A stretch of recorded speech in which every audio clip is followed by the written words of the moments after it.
بسم الله الرحمن الرحيم.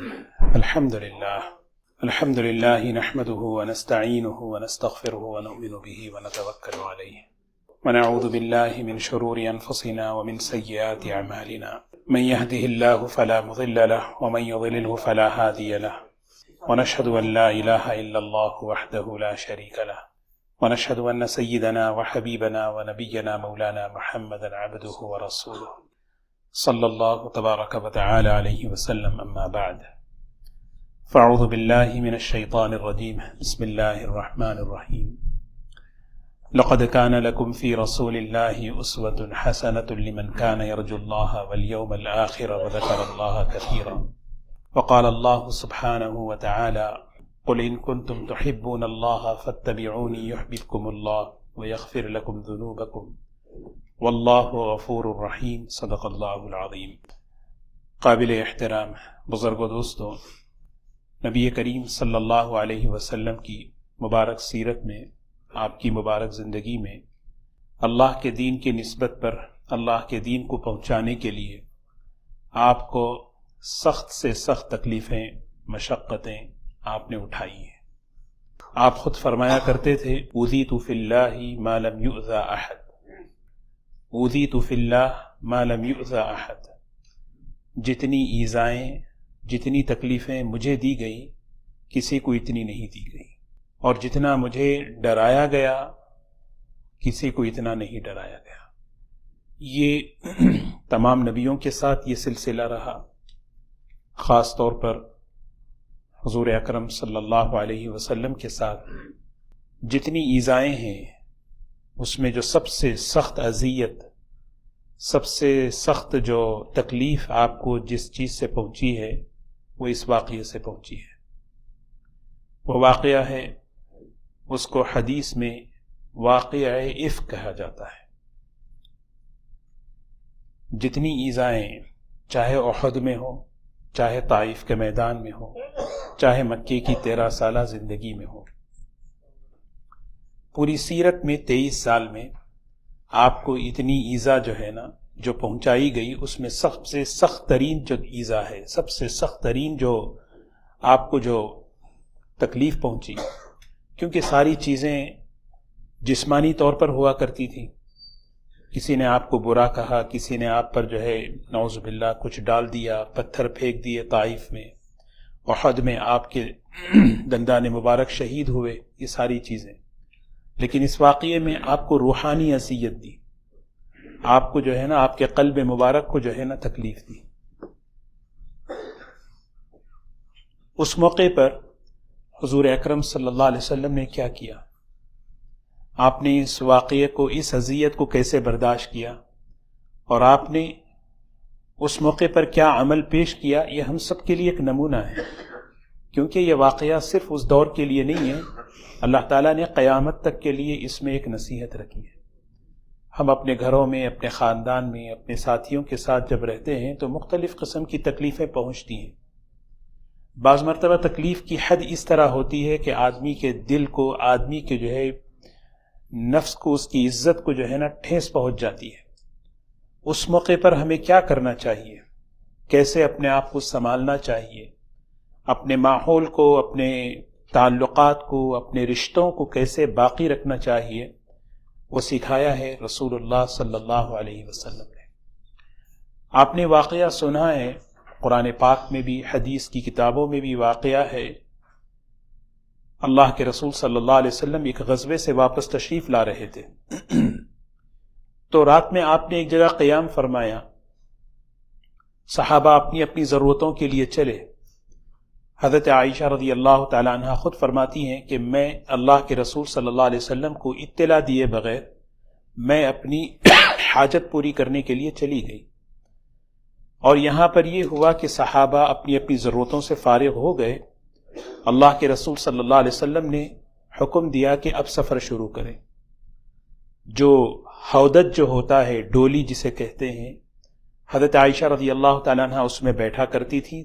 صحابہ اٹھا کر اس کو جو ہے سواری اونٹنی پر رکھ دیتے اور پھر چلتے. صحابہ نے سمجھا کہ اس کے اندر بیٹھی ہیں اور یہ حضرت عائشہ رضی اللہ تعالی عنہ کی واپسی میں تاخیر اس لیے ہوئی کہ ان کا ہار گم ہو چکا تھا۔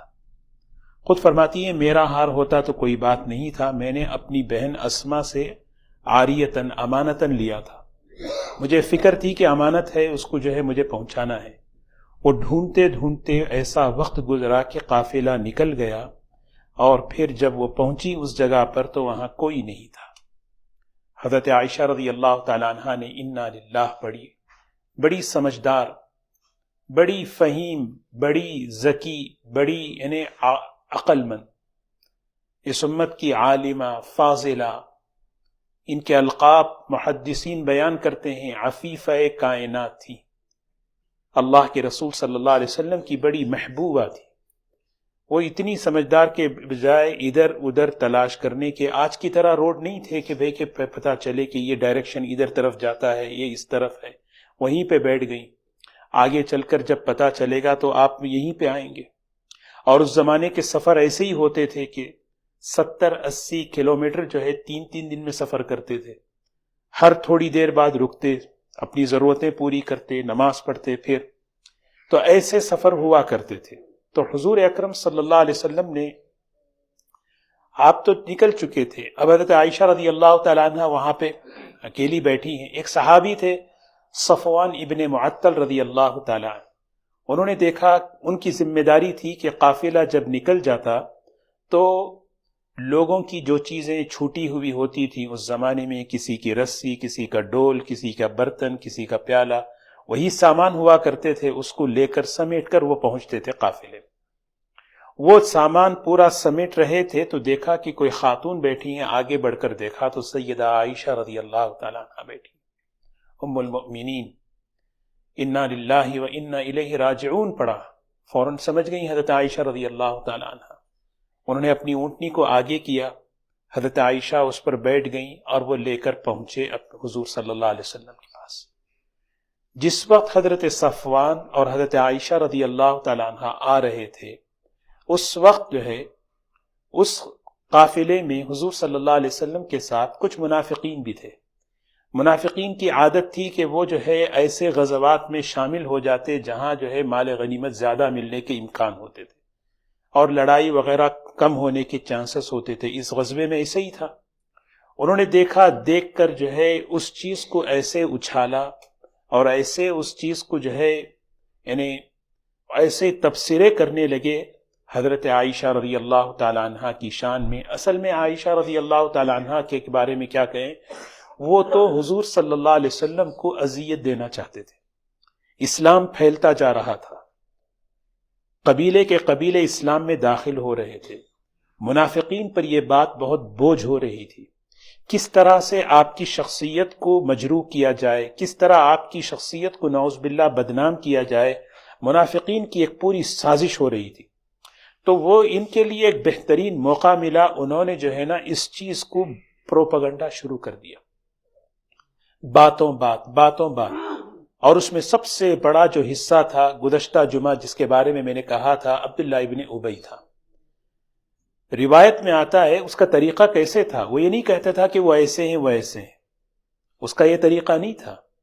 وہ مجلس میں بیٹھتا تھا، بیٹھ کر جو ہے وہ سوال کرتا، بعض سوال فتنے ہوتے ہیں، السؤال نصف العلم، حدیث میں آتا ہے سوال کرنا آدھا علم ہے۔ آدمی جب سوال کرتا ہے تو جواب ملتا ہے، اسے علم ملتا ہے، لیکن بعض سوال فتنے ہوتے ہیں۔ وہ سوال کیسے، آپ نے سنا اس طرح کی کوئی بات؟ نہیں، میں تو نہیں سنا۔ اچھا کیا ہوا؟ مجھے پتا نہیں، بس ہٹ گیا۔ دیکھیے، سوال کے ذریعے سے وہ فتنہ پھیلاتا تھا۔ سورہ نور کی آیتیں اگر ہم پڑھیں گے، سبحان اللہ، سورہ نور، اس سورہ نور کی ایک آیت ہے جس میں حضرت اللہ نور السماوات والارض مثل نورہ کمشکات فیہا مصباح المصباح فی زجاجہ الزجاجۃ کأنہا کوکب دری یوقد من شجرۃ مبارکۃ زیتونۃ لا شرقیۃ ولا غربیہ۔ اتنی بہترین آیت سیدنا عبداللہ ابن عباس رضی اللہ تعالیٰ عنہ فرماتے ہیں، اس آیت میں اللہ تعالیٰ نے ایک ایمان والے کے دل کے نور کو بیان کیا ہے اور پھر فرمایا کہ ایمان والے کا دل منور ہو نہیں سکتا جب تک کہ اس کی نگاہیں پاک نہ ہوں. اس سے پہلے نگاہوں کے پاک کرنے کی آیتیں بیان کی. قل للمؤمنین یغضوا من ابصارہم ویحفظوا فروجہم. ایمان والو اپنی نگاہوں کو ہمیشہ پاک رکھا کرو، ان نگاہوں کی پاکی کی برکت سے تمہارے دلوں میں نور ایمان اترتا ہے. اس صورت کے اندر ایک معاشرت کی زندگی کو کیسے پاکیزہ کیا جائے، کیسے پاک صاف رکھا جائے، اجازت لینے کے آداب، کمروں میں داخل ہونے کے آداب. ماں باپ بیٹھے ہیں کمروں میں تو بچوں کو کیسے سکھایا جائے کہ کمروں میں کیسے داخل ہوں. لِيَسْتَأْذِنْكُمُ الَّذِينَ مَلَكَتْ أَيْمَانُكُمْ وَالَّذِينَ لَمْ يَبْلُغُوا الْحُلُمَ مِنْكُمْ 3 مرات. 3 موقع ایسے ہیں بچوں کو سکھایا جائے کہ اس موقع پر خاص طور پر تم دروازے کو ناک کر کے آؤ، ہاں دروازے کو دستک دے کر آؤ. من قبل صلاة الفجر وحين تضعون ثيابكم من الظهيرة ومن بعد صلاة العشاء 3 عورات لكم. اللہ قرآن دیکھیں نا، نماز کیسے پڑھنا ہے قرآن پاک میں اتنی تفصیل نہیں ہے. اللہ تعالیٰ کہہ رہے ہیں کہ ماں باپ کے کمرے میں جب جاؤ تو فجر سے پہلے ناک کر کے جاؤ، ظہر کے وقت جب نیپ لیتے ہیں اس موقع پر ناک کر کے جاؤ، عشاء کے بعد جب ماں باپ آرام کر رہے ہیں تو ایسے ہی بے دھڑک مت جاؤ، دروازے کو دستک دے کر جاؤ. یہ سب پاکیزگی کیوں بیان کر رہے ہیں؟ معاشرے کے اندر پاکیزگی ہو، ایک ایمان والے کے دل کے ایمان کے نور کی حفاظت ہو، کہ ہمیں اپنی زندگیوں کو، اپنے ماحول کو بدگمانیوں سے، غیبت سے، جھوٹے تبصروں سے اور رومرز کے پھیلانے سے اپنی حفاظت جب تک ہم نہیں کریں گے ہمارے تعلقات، ہمارا ماحول پاک صاف نہیں ہو سکتا. اب یہاں منافقین نے اس کو ایسے اچھالا، 23 سالہ زندگی میں جتنی اذیتیں رسول اللہ صلی اللہ علیہ وسلم کو پہنچی ہیں وہ ساری اذیتیں ایک طرف، اور یہ جو اذیت آپ کو پہنچائی گئی اس میں تو منافقین نے حد کر دی، کیونکہ اس میں مقصد یہ تھا آپ کی شخصیت کو اور آپ کے دعوت کے کام کو کس طرح رکاوٹ ڈالیں. اصل میں انہوں نے حضرت عائشہ رضی اللہ عنہا پر جو بات کہی ہے وہ بات کس پہ جا رہی ہے؟ حضور صلی اللہ علیہ وسلم پر. مدینے میں بات کیسے چلی؟ ایسے ہی جیسے میں نے کہا اذ تلقونہ بألسنتکم وتقولون بأفواہکم. عربی میں اس کو کہتے ہیں حدیث المجالس. حدیث المجالس کہتے ہیں یعنی ہماری بیٹھنے کی ٹاپک کچھ نہ کچھ ہونا چاہیے نا. آج کیا بیٹھنے کا، آج ہماری موضوع سخن ہمارا کیا ہو، کس کے بارے میں آج ٹاپک لیں؟ فلاں گھر کے بارے میں، فلاں خاندان کے بارے میں، فلاں رشتے کے بارے میں، فلاں ان کے بارے میں. یہ حدیث المجالس ہوتے تھے اس زمانے میں. بیٹھنے کی مجلسیں ہوتی تھی، اس مجلس کا ایک ٹاپک ہوتا تھا اور اس مجلس میں بیٹھ کر سبحان اللہ 1 مہینہ. حضرت عائشہ رضی اللہ تعالیٰ خود فرماتی ہیں اللہ کے رسول صلی اللہ علیہ وسلم گھر تشریف لاتے، سلام کرتے، جواب میں دیتی، آپ سے خیریت پوچھتے اور میں جواب دیتی، آپ کی نگاہیں میری نگاہیں نہیں ملتی تھی. میں بات کرتی تو آپ کا رخ کسی اور طرف ہوتا. حضور صلی اللہ علیہ وسلم کے کا نمونہ دیکھیں، جب یہ سچویشن ہوئی تو آپ نے کیا نمونہ پیش کیا. کیونکہ دین زندہ، ایک اسلام جو ہے نا زندہ دین ہے، قیامت تک کے لیے ہمارے مسائل، معاشرے کے مسائل کا حل ہے. ہمارے جو پرابلمز ہوتے رہتے ہیں ان کا حل بتایا گیا ہے حضور صلی اللہ علیہ وسلم کی سیرت میں. آپ کو بڑی تکلیف کہ میرے بارے میں، میری بیوی کے بارے میں، ام سلمہ رضی اللہ تعالیٰ عنہ فرمایا کرتی تھی لوگوں عائشہ کے بارے میں اپنی زبان کی حفاظت کرو، یہ وہ خاتون ہے کہ اللہ کے رسول صلی اللہ علیہ وسلم بستر میں عائشہ کے ساتھ اپنے لحاف میں ہوا کرتے تھے، اللہ کی طرف سے وحی اترا کرتی تھی. اتنی پاکیزہ، اتنی پاک باز. لیکن آپ پر ایک عجیب سا صدمہ، ایک عجیب سا انہیں کیا کہہ رہے میرے بارے میں، میرے گھر کے بارے میں. سوچیں ہماری ماں کے بارے میں اگر کوئی اس طرح کی بات پھیلائے، ام المؤمنین ہیں آپ، پوری امت کی ماں ہیں، معاشرے کے اندر باتیں پھیل رہی ہیں، پھیلانے والے منافقین ہیں. اللہ کے رسول صلی اللہ علیہ وسلم پریشان ہیں کہ کیا کریں، وحی میں تاخیر ہو رہی ہے. کیوں؟ اس واقعے کو نمونہ بنانا ہے، اس واقعے سے قیامت تک آنے والوں کو سبق سکھانا ہے. میرے نبی کو 1 مہینے تک وحی تاخیر کرائی گئی اس ٹاپک پر. حضرت عائشہ رضی اللہ تعالی عنہا پریشان، ان کو پتہ نہیں تھا اللہ کے رسول صلی اللہ علیہ وسلم کے اس برتاؤ سے وہ بیمار ہو گئی، اتنی سخت بیمار کہ ایک مرتبہ جاتے ہوئے قضاء حاجت کے لیے اپنی کسی خاتون کے ساتھ جا رہی تھی، مستح کے ساتھ، تو ٹھوکر لگی تو زبان سے جو ہے ایک برا جملہ نکلا، تعیسا مستح کا ستیہ ناس ہو. حضرت عائشہ نے فرمایا کہ اپنے بیٹے کے بارے میں ایسا مت کہو. کیا کہہ رہی ہیں آپ؟ ارے تم جانتی ہو کیا ہو رہا ہے، کیا ہو رہا ہے، تمہیں کچھ پتا نہیں؟ تو انہوں نے وضاحت کی کہ مدینے میں اس طرح کی باتیں چل رہی ہیں، تمہارے بارے میں اس طرح کی افواہیں چل رہی ہیں. منافقین نے پورے مدینے میں بات پھیلا. ان کو سمجھ میں آیا، اس لیے اللہ کے رسول صلی اللہ علیہ وسلم بڑے غمگین پریشان ہیں. اور آپ کا عمل دیکھیے کیا ہے، آپ نے صحابہ اپنے خاص کبھی آپ نے حضرت اسامہ کو بلایا تنہائی میں، اسامہ تمہارا کیا خیال ہے عائشہ کے بارے میں، ذرا بتاؤ، یہ اس طرح لوگ بات کر رہے ہیں، کیا خیال ہے؟ حضرت اسامہ کہتے ہیں میں نے سوائے خیر کے کوئی چیز نہیں دیکھی. آپ نے حضرت عمر سے فرمایا عمر ذرا بتاؤ تو صحیح. لیکن اب سوال دیکھیں، مجھے یہ چیز بہت دم گھٹ رہا ہے، اس سے میں بہت غمگین ہوں، بتاؤ تمہارا کیا خیال ہے عائشہ کے بارے میں. حضرت عمر فرماتے ہیں میں اللہ کے رسول صلی اللہ علیہ وسلم کے غم کو ہلکا کرنے کے لیے کہا یا رسول اللہ صلی اللہ علیہ وسلم آپ صرف ایک بات بتائیں، یہ نکاح آپ نے کیا ہے یا اللہ نے کروایا ہے؟ اللہ کا علم کامل ہے، آپ نے اشارہ کیا اللہ کی طرف، یہ اللہ کے اشارے سے حکم سے ہوا ہے. تو پھر تو ایک نبی کی زندگی میں ایک کافرہ آ سکتی ہے لیکن بدکار بے حیا عورت نہیں آ سکتی. آپ فکر نہ کریں. آپ حضرت علی رضی اللہ عنہ سے پوچھ رہے ہیں، آپ حضرت عثمان سے پوچھ رہے ہیں. اب ایک صحابی کیسا پاکیزہ ماحول بنایا تھا. ایک صحابی گھر پہنچے، یہ پورے مدینے میں بات پھیلی ہوئی ہے. ایک صحابی گھر پہنچے، حضرت ابو ایوب انصاری رضی اللہ تعالیٰ عنہ، ان کی بیوی ان سے کہنے لگی، ایوب نے کہا سنتے ہو آپ کہ اس طرح کی باتیں حضرت عائشہ کے بارے میں چل رہی ہیں. تو حضرت ابو ایوب انصاری رضی اللہ تعالیٰ عنہ نے بڑا بہترین جملہ فرمایا جو یہ لوگ حضرت عائشہ کے بارے میں کہہ رہے ہیں کیا تم یہ کام کر سکتی ہو؟ نے کہا کیسی بات کر رہے ہیں؟ فرمایا تم سے زیادہ طاقتور ایمان تو عائشہ کا ہے، تم سے زیادہ حیا والی تو عائشہ ہیں رضی اللہ تعالیٰ. یہ جملے اللہ کو پسند آ گئے. قیامت تک اللہ نے قرآن پاک میں اس کو بیان کیا ہے.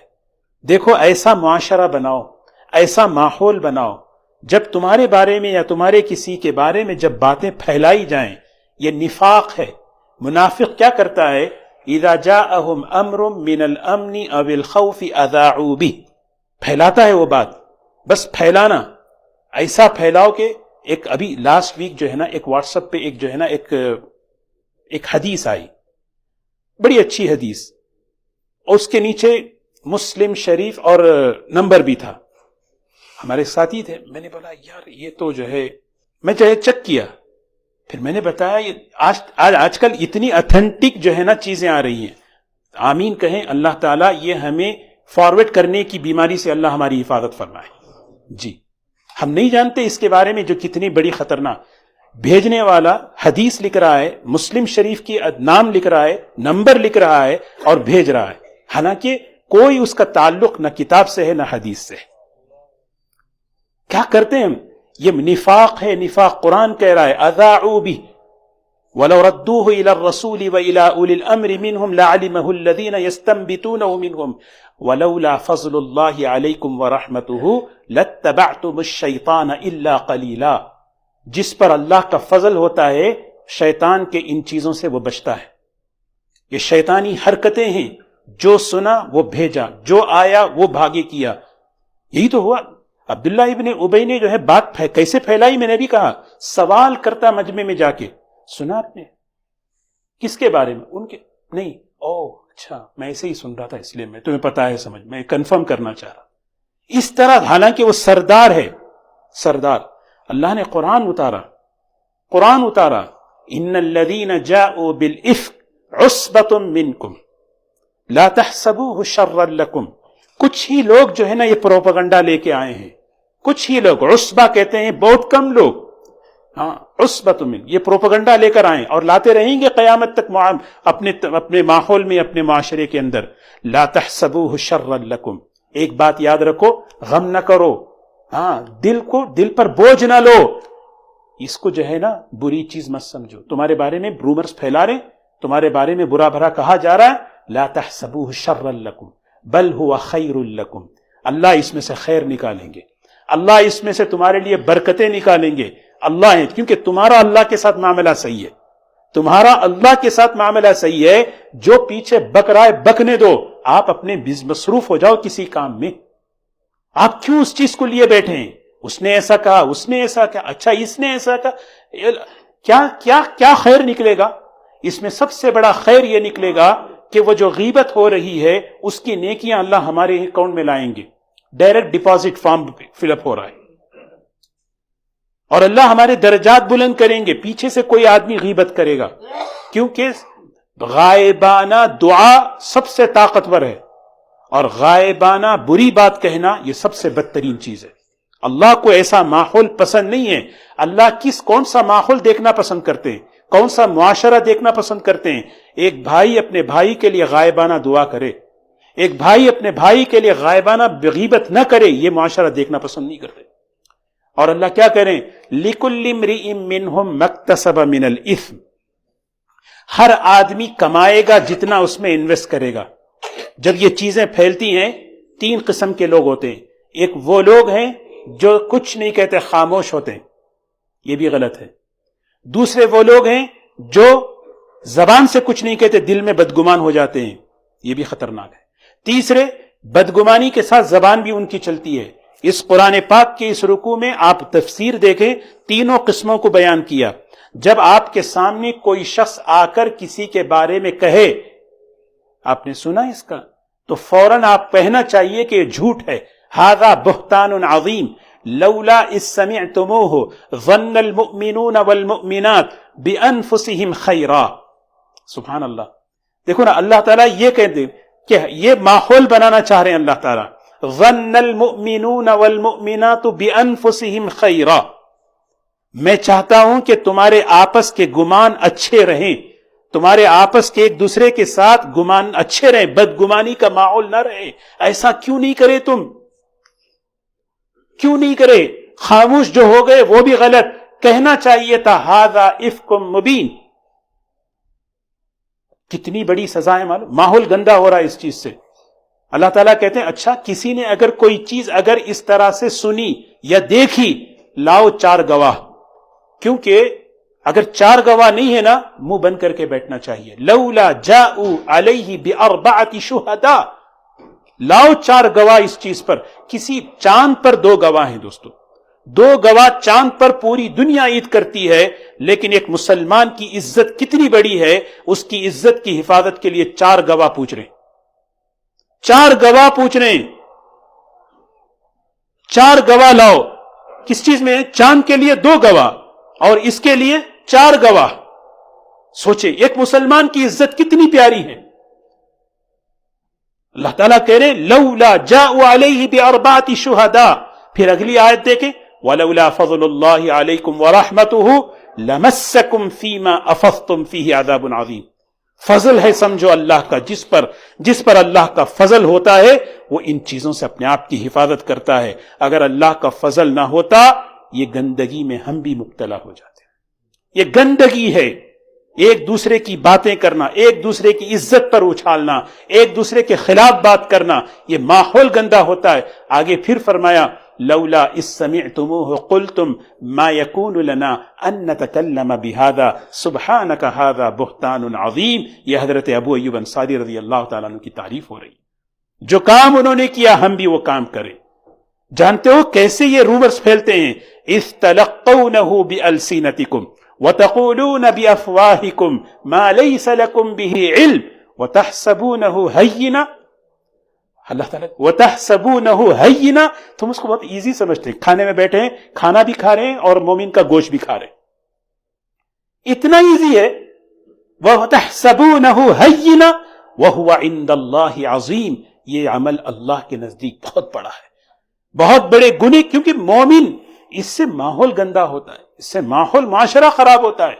تو حضور اکرم صلی اللہ علیہ وسلم پر یہ آیتیں اتر رہی ہیں۔ ہوا کیا واقعہ، یہ واقعہ تو تفصیل آپ نے سنا ہے، لیکن حضور صلی اللہ علیہ وسلم پر ایک عجیب سا صدمہ۔ حضرت عائشہ رضی اللہ تعالیٰ عنہ چلی گئیں اپنے والدین کے گھر، پھر حضور صلی اللہ علیہ وسلم تشریف لائے، قرآن پاک کی آیتیں اتری۔ ایک مرتبہ آپ نے خطبہ دیا، ایک صحابی نے کہا یا رسول اللہ صلی اللہ علیہ وسلم اجازت دیں۔ حضرت عمر نے اجازت مانگی، میں ان منافقوں کی گردن اڑا دوں۔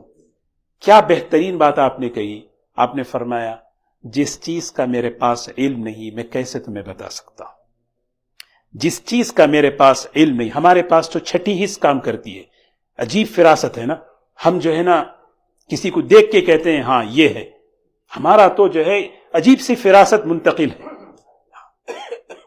حضور صلی اللہ علیہ وسلم فرما رہے ہیں کیسے میں جس کے بارے میں میرے پاس علم نہیں میں کیسے کہہ سکتا ہوں۔ صرف آپ نے ایک خطبہ دیا، حمد و صلات کے بعد کہا کچھ لوگوں نے مجھے اور میرے گھر والی کو بہت ایذا دی ہے، میں چاہتا ہوں کہ آپ لوگ میری ہیلپ کریں، میری مدد کریں۔ صحابہ رونے لگے۔ بس یہ چیز تھی۔ ابھی تھوڑی دیر بعد حضور صلی اللہ علیہ وسلم حضرت ابو بکر کے گھر پر تھے، قرآن کی آیتیں اتری۔ حضرت عائشہ رضی اللہ عنہ فرماتی ہیں مجھے یقین تھا کہ اللہ کی طرف سے ضرور میری برات کا اعلان ہوگا، لیکن مجھے یہ یقین نہیں تھا کہ قرآن کی آیتیں اتریں گی۔ قرآن کی 18 آیتیں، پورا کا پورا رکوع اللہ نے بتایا دیکھو ماحول معاشرہ پاک صاف ان چیزوں سے ہوتا ہے، آپس میں اچھا گمان رکھو، اچھا خیال رکھو، اس طرح کی کوئی بات آ جائے زبان خاموش ہو۔ ہر ایک کے کسی کے ساتھ اچھا گمان کرنے کے لیے کوئی دلیل کی ضرورت نہیں، لیکن بدگمانی کرنے کے لیے 4 گواہ کی ضرورت ہے۔ 4 گواہ چاہیے کسی کے بارے میں برا گمان کرنے کے لیے، اچھا گمان رکھنے کے لیے کوئی دلیل کی ضرورت نہیں، اور اللہ تعالیٰ پوچھیں گے بھی نہیں کہ تو نے اس کے ساتھ اچھا گمان کیوں رکھا۔ ظنوا بالمؤمنین خیرا، ہر ایمان والے کے ساتھ اچھا گمان رکھو۔ یہ واقعہ ہے، اس واقعے سے ہمیں یہ سکھایا، ایک طرف حضور اکرم صلی اللہ علیہ وسلم کا صبر، برداشت، اور آپ نے جو ہے عائشہ رضی اللہ عنہا کے ساتھ جو تعلق، پھر آپ اپنے صحابہ کے ساتھ جو بات کر رہے تھے، اور ایک صحابی جو اپنی رائے پیش کر رہے تھے، پھر اس کے بعد حضور صلی اللہ علیہ وسلم 1 مہینے کے بعد، ایک عرصے کے بعد وحی آئی، اور اس وحی کے ذریعے سے ساری باتیں بتا کر قیامت تک کے لیے ایک نمونہ بتایا۔ اللہ تعالی ہمیں ہر قسم کے گناہوں سے ہماری حفاظت فرمائے۔ اللہ تعالی ہمیں بدگمانیوں سے، غیبت سے، اور خاص طور پر بہتان اور الزام، غلط تفسیروں سے اللہ تعالی ہماری حفاظت فرمائے، ہمارے ماحول اور معاشرے کو پاک صاف فرمائے۔ وآخر دعوانا الحمدللہ۔